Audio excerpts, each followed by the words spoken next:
So when I came back from Japan in 2007, I really didn't have much idea about how we were going to work with Zen practice in the Western world. But one thing I was very clear about was we couldn't just transplant the Japanese style of doing things. Even in Japan, people sometimes used to ask me about what's the connection between this kind of very hard life and finding happiness. How does living such a hard life help you to find happiness? They couldn't make that connection, and I think even less so here in the Western world. So it's been about how to find ways that people here in the West can access what Zen is really about within a context that makes sense.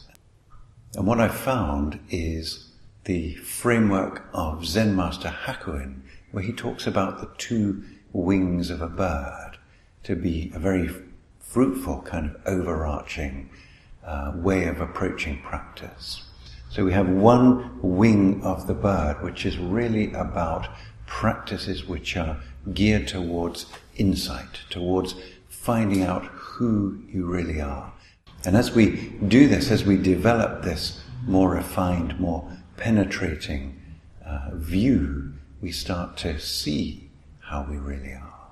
We access a source of happiness that isn't dependent on external conditions. It's not something that anybody can give you, nor that anybody can ever take away from you. It's yours.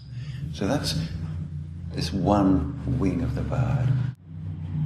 And then the other aspect, the other wing of the bird, are a sequence of practices that Hakuin learned up in the mountains from a hermit, which are about how to, as it were, live an empowered and energized and grounded life. So it's not enough just to find the truth. You need enough oomph, enough pouvoir, if you like, to be able to live out that truth.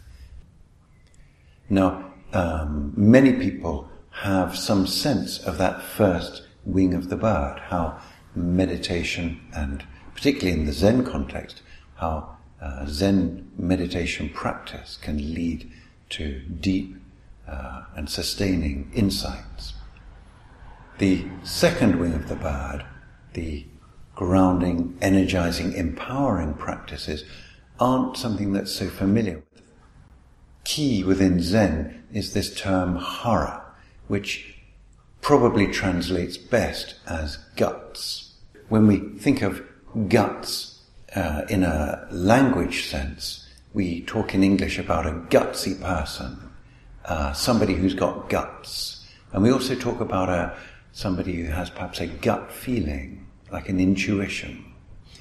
Perhaps the difference in the sense of guts and hara, East and West, is that within Japan there's a sense that this quality of hara is something that can be cultivated, can be developed.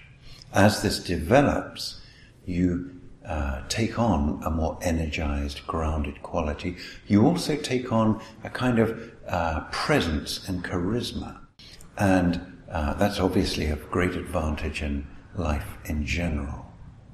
So within our Zenway's way of practice, we essentially were working towards integrating these two wings of a bird, or giving people these two wings of a bird so that they can incorporate them into their lives within this Western context to live the best life that they're actually able to live. A life that's based in the greatest good, really. A life of service.